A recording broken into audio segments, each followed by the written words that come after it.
How's it going? Just had some spicy noodles. Feeling pretty good.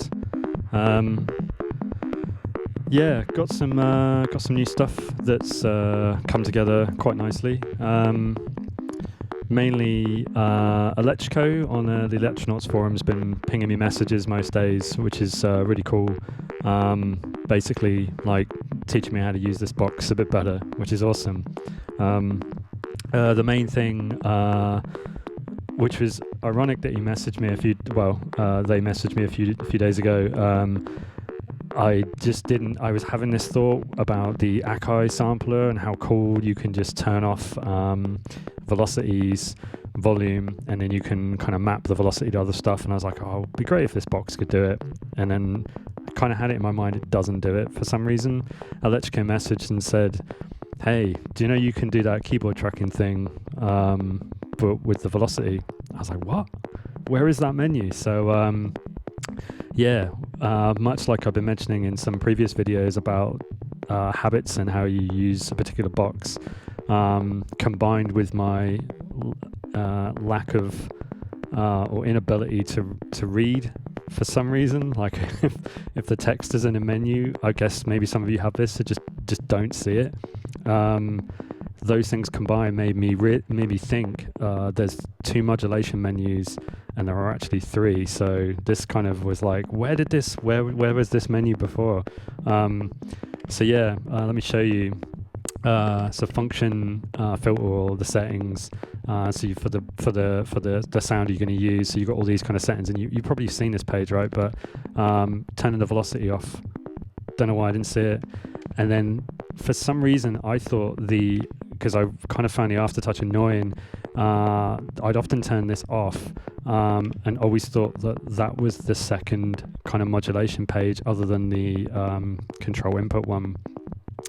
But velocity modulation, like they just basically look the same. But so I didn't see this. I just didn't see it, which is great. So what this means is, for me, who does kind of keyboard tracking idea a lot, which is for those of you who don't know what that is or haven't watched other videos, basically I can map parameters to pitch. So whatever the pitch is, if it's a high pitch, I can have, typically you have like filter open, but it can be whatever.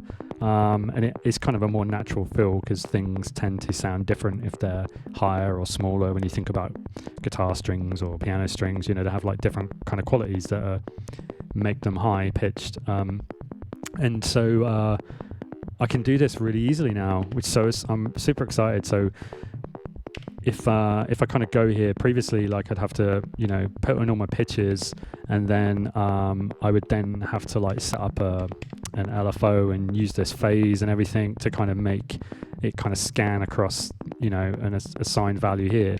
Don't need to do that anymore.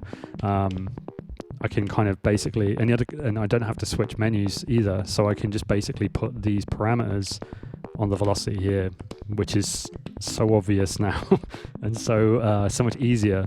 And then you can basically, by function settings, go to here. You can turn on your volume if you want, because obviously that's fine, but then you can just assign the parameters here. So whereas before I just have, I could only have one on the LFO, now I can have 4 and the LFO's free. So like Elektron, thanks so much for pointing that out. This is kind of, getting keyboard tracking to work in this machine was just a huge game changer for me, because that's something I use a lot. To now be able to do it on multiple parameters, which is something I would use a lot in the Akos and a lot in Cubase, back in the Atari days. Well, like I say, I still use that today. This is really cool. So you can see it just bouncing around here, which is based on each step. And then, I've got like the decay for the amplitude is going to be slightly longer on a high note and shorter for a low note. So you've got like bassy percussive qualities on the low notes and more obvious pitched, obvious sustained notes almost that are on the high notes. The filter's opened on the high ones, and you saw me modulating this. So it's, it's picking up the high notes more than the low ones. And you can obviously invert it if you flick to your filter. So that's like the low notes being opened. So that's really cool.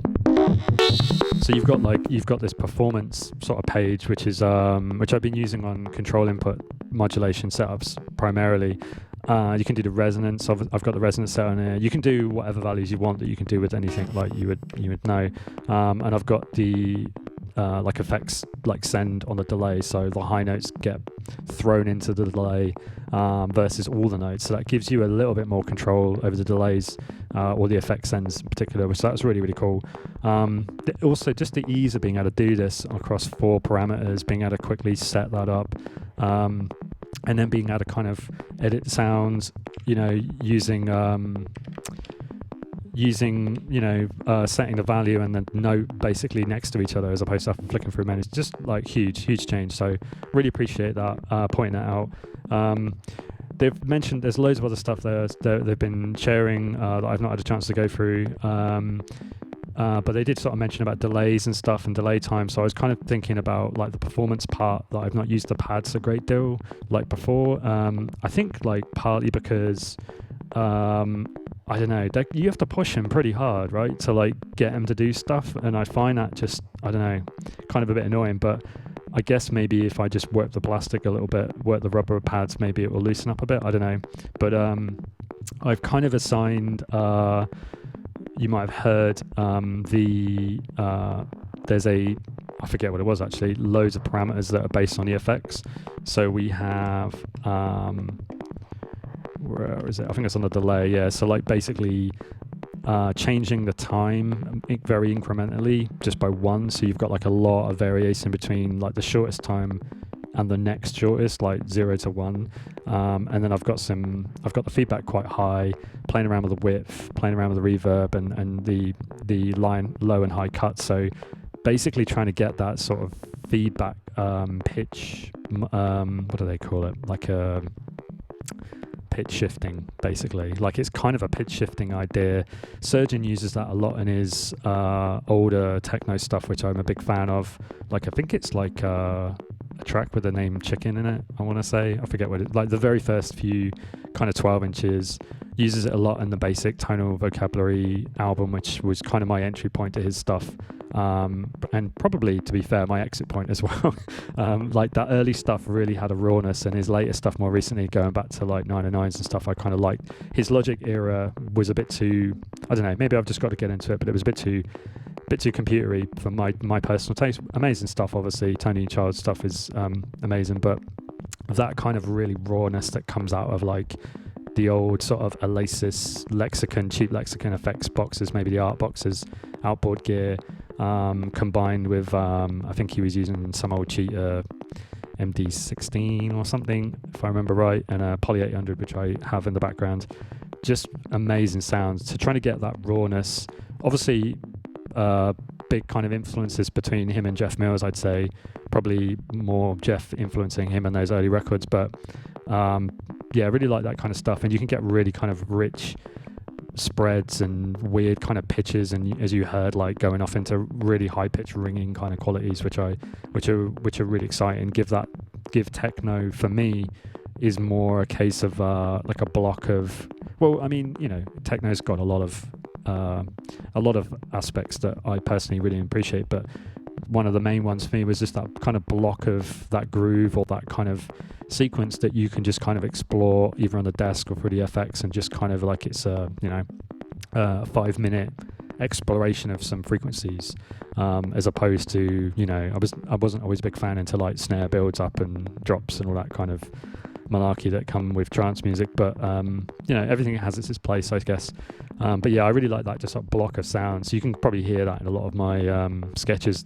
That's kind of probably where I've, that and Aphex early warp stuff, probably my biggest sort of reference points, I suppose. But yeah, I think it sounded quite interesting, just playing around with pushing a pad, just exploring different in between settings. I think I might have mentioned this before in a previous video, but where you're modulating this pad, you're going to get like lots of different parameter points that you wouldn't get with, you know, with a set of hands even, you know, because you're never going to get all those points to align to get those parameters to lock into that delivery of that sound. I mean, the closest I can kind of think of is maybe like the morph feature on the Nord modular. For those of you who've got that, the Nord racks and leads have a similar thing, like multiple MIDI parameter settings, maybe with a controller or something. Arguably on a mixing console with delays and feedback in kind of stuff, you do get these kind of little sweet spots, but to the extent of that with just a pad's quite interesting. So yeah, maybe I've changed my view on the pads a little bit. Maybe I need a sturdier desk to feel like I'm not going to push through to the other side of the planet with this pad. But yeah, pretty exciting.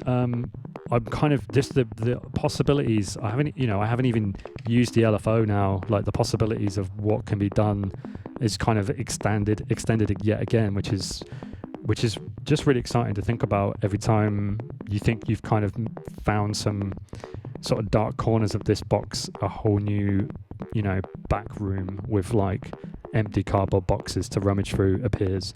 Pretty exciting stuff. And then what you can apply that to, I really kind of enjoy.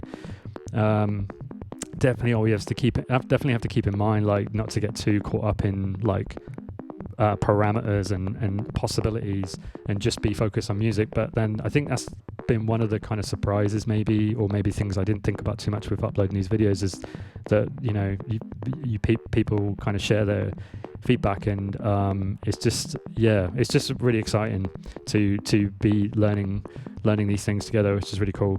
I don't know what I mean, other than that, like, it's a really basic thing using using the dual VCO, nothing too fancy, waveforms colliding, bit of detuning, you know, pretty basic stuff, filter, like, I do find using short releases and then playing around with the lengths really handy, and then also just like subtle changes on the filter envelope, you just get some, especially on the release, right? Like if you play around with that release, it's something that can be quite often forgotten, especially if your lengths are always 16s, but if you reduce it a little bit, have a little bit of space for them to kind of ping around, you can get some really nice, interesting kind of minute sort of qualities that come out of what would otherwise be a quite rigid sort of 16 step. Yeah, because this is 16 steps, right? It's like pretty standard, and yet it's got a lot of movement in it, I think. So yeah, pretty cool.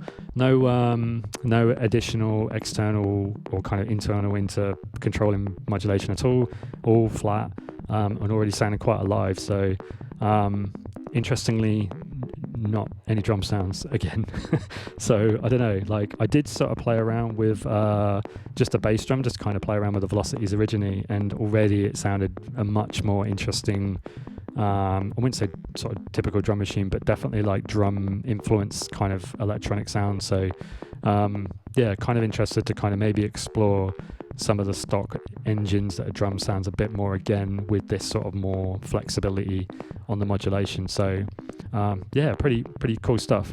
For those of you probably thinking, why didn't I know this? Like, I think that's such a great thing, just to, I don't know, menus. I think it's the beautiful thing about menus, even if they're displayed like this, there's a case of us sort of learning how to use them, not just navigate them and be aware of the functions, but how to kind of connect with them, how we scan and scan across the different parameters and what we miss and what we don't, and that, like, you can feel it, right? When you're going through menus, there's a kind of an internal like image that you're creating, or a map that's can sometimes get in the way of creating sound. So I think the more familiar we can kind of get with the menus, the more we can kind of check out of it. But you know, if you miss stuff, it doesn't matter, because it's like, it's cool. It's like the box has changed its skin or something, you know, which is really, really exciting. Yeah, so this is gonna be a short one because got lots to do today, but I thought I'd quickly share this, and I'm excited to do some more sketches with this. I'm definitely going to do some Moog stuff, Mother 32 stuff, because yeah, it just, I don't know, like I've just unplugged it, but to make some space, but it was kind of sat there this morning. I was like, yeah, I should probably explore that a little bit. So I think I'm going to bounce between like the rhythm, because this is kind of going to be for me like the thing I take out for playing live, and then putting the same amount of focus and energy into another box and just rotate, because there's a lot of gear in this studio that for those of you who may have looked through some of the older videos, you can kind of get a sneak of some stuff, but I got loads of crap lying around that would be interested to dive in a bit more in detail. And I think you know, something that's quite important is not to go out and buy one of these boxes, but to whatever you've got to like really hammer the hell out of it and try and get something out of it, because that yields much more interesting music in my opinion. But you know, you do what you want to do. It's not for me to say. But yeah, that's what excites me. So anyway, I'm going to leave it there. The project's going to be in the description as normal, and I will see you in the next one. Nice one. Cheers.